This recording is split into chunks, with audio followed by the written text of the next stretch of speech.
Sierra Leone has over the years worked towards maintaining democracy and ensuring good governance after a military coup which overthrew the then one-party APC government in 1991. After a devastating war which left the country totally shattered, the process of rebuilding started and civil society played immense role in returning Sierra Leone to democracy and rebuilding the country. In rebuilding Sierra Leone, the meaning and the essence of civil society has been misunderstood. So what is civil society?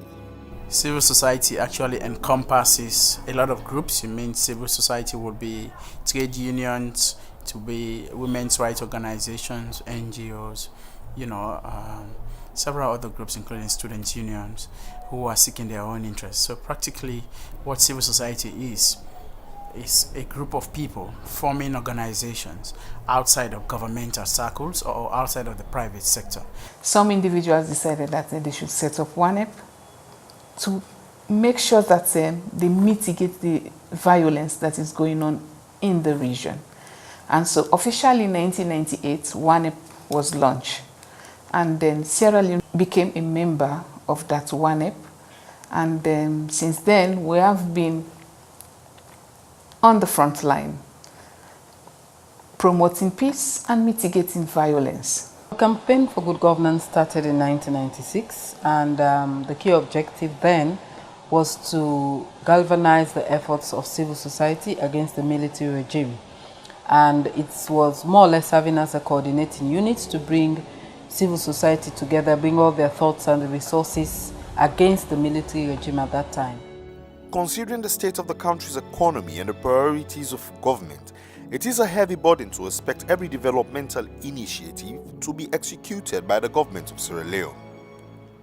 Civil society have over the years sourced funds independently to contribute in diverse ways to complement government's effort in implementing developmental projects in different sectors all over Sierra Leone. We can divide civil society work into two. There are those we call just general NGOs that are service providers. They actually help to provide services. Say, for example, some of them working in healthcare. They support the Ministry of Health in the provision of healthcare services. There are those that are working in agriculture sector, those working in education sector, supporting the supply of books and learning materials. There are those that attack the underlying cause of poverty. Essentially, you will see that civil society has provided, apart from government, is the second largest employer in Sierra Leone. I mean, there were hundreds or thousands of NGOs working on relief services, providing basic amenities, including health and education. You have other groups like ours, Society for Democratic Initiatives, where we do governance accountability, legal reform, providing legal aid. Groups like LOCLA, Lawyer Center for Legal Assistance, Campaign for Good Governance. We all do advocacy on various issues. Even as we speak, you will find out that there are service delivery organizations that are built in schools and colleges. I mean, in places. You have McKinney College, for example, which is now called UNIMAC. UNIMAC was built by basically a civil society group. It's built by the Catholic Relief Services through the Catholic Mission. Apart from the very important role that we play in terms of building democracy, strengthening governance, holding government to account, educating people, advocating for good laws and policies, and helping to narrow the implementation gap in these laws, we also play the vital role of creating jobs for citizens and also contributing to economic development through the taxes we pay. These interventions by civil society have set Sierra Leone on an upward trajectory with not only successes in service delivery in different sectors, civil society groups promoting good governance and accountability have increased awareness among Sierra Leoneans on how to hold government accountable. Our activities have been to enhance citizens' participation, and participation in the sense of being informed, to be able to meaningfully contribute, to be able to know how to hold the elected officials accountable, to be able to promote transparency, but not just within the duty bearers, you might say, but amongst the citizens themselves, because we believe that's where it starts, because the duty bearers do not fall from the sky. They start from the citizenship, and we need to build that culture prior to them getting into those offices. What we do is to help create voice for accountability, help create voice for governance, help create voice for better management of our resources. Imagine a society, a democratic society without civil society. I think we're creating tremendous impacts, and I could add with widespread effect. In many ways, we can see that society is opening.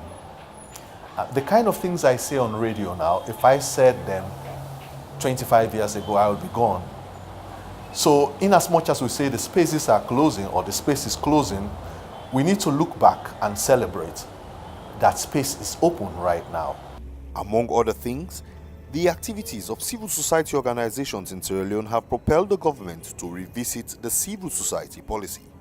It's not a new policy. We already had a policy. We're trying to revise it.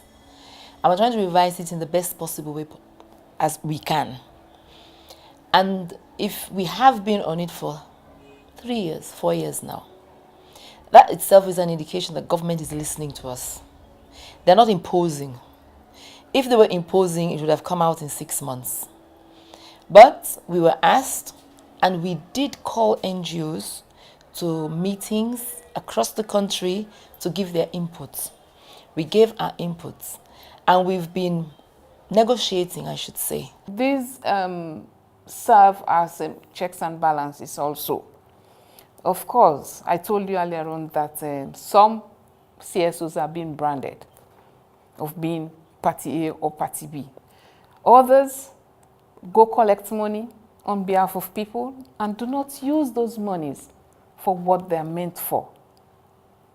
So this, I believe, is some of the reasons why we need policies, but not policies that will come and hinder the activities of all civil society organizations. We have to look at these policies, study them to see how best they suit our environment before implementing them.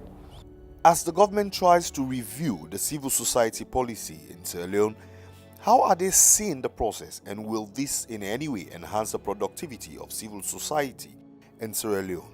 That policy is very draconian. Basically what it's saying is that you cannot form an NGO or civil society group without you having permission from government. So when you do that, government has to expressly agree that you can form a group to begin to cater for the welfare of your people or for your members or to carry out your own objectives. Now, that goes against international principles. It also says that government should approve every project, every activity, every funding that you get, and the line ministry has to approve before you even seek funding. And when you seek funding, the line ministry also has to agree as to which district and region that you have to operate. I mean, this is quite dangerous. You will see that it looks like sometimes it appears as if these are good governance mechanisms that is being done by government, but it's not. It's basically a facade to try to control things. We in civil society believe in the need for accountability, for transparency. We want to be held to account for the funds we receive and the services we provide. We want to be transparent, and we ought to be transparent. We should be held to the same standards of accountability as government officials. What is unacceptable, though, is any effort or attempt by the government to want to decide or even determine how civil society organizations should work, or where they should work, or how they should utilize their funds. When we set out to do a project, we do it through the prism of our lenses. I believe that there should be some level of regulation so that we operate within the law. We can define that space for ourselves. Unfortunately, we have not been able to push to do that for ourselves, and now we have the government trying to define the space. So, generally speaking, I think definitely we need to have a defined space. The space we occupy needs to be clearly defined so that we understand how far we can go, how we relate with each other, how we relate with the government and other external partners and other stakeholders. In the NGO policy, we have had a minority of people who have seen it as a clamping down. And I have taken those on board. Why? Because I have seen the global trend. But when you look at the global trend, and then when you take Sierra Leone as a nation, much of the clamping down of governments, of civil society space, much of what is happening worldwide is not really happening here with us. Because I believe in negotiations, and I believe in, if you want to influence governments, give them the support too. The war we had in Sierra Leone was largely caused by the contraction of space. And the only way we can avert chaos, we can avert further war and build peace, consolidate peace, is when we have multiplicity of voices. We make sure that every voice counts. So I think people want to be so statist as being Democrats, as opposed to being Democrats by ensuring that spaces are being closed. And if you attempt to close spaces, what you do is you drive voices on the ground, you drive opposition on the ground. Sierra Leone has about 13.5 thousand police officers. They cannot police 7 million people. So what you need is tolerance. You need people to speak out their voices. And I think it's complete nonsense for you to say you want to close space. So first, the government need to understand that they cannot close down civil society. They should not attempt to shut down CSOs or regulate them to the point that they will be chilled to do their job. The second aspect is that the CSOs themselves, they need to coordinate properly. Firstly, they need to show to the world that they are an independent body and transparent institutions. Now, these institutions, they need to create an internal regulatory mechanisms whereby accountability and transparency become the watchword. If you take money on behalf of the people of Sierra Leone and you misuse it, they can arrest you, they can charge you, and they can try you. So no one is above the law. But let us stop intimidating people who are fighting for the right and for the entrenchment of civil society.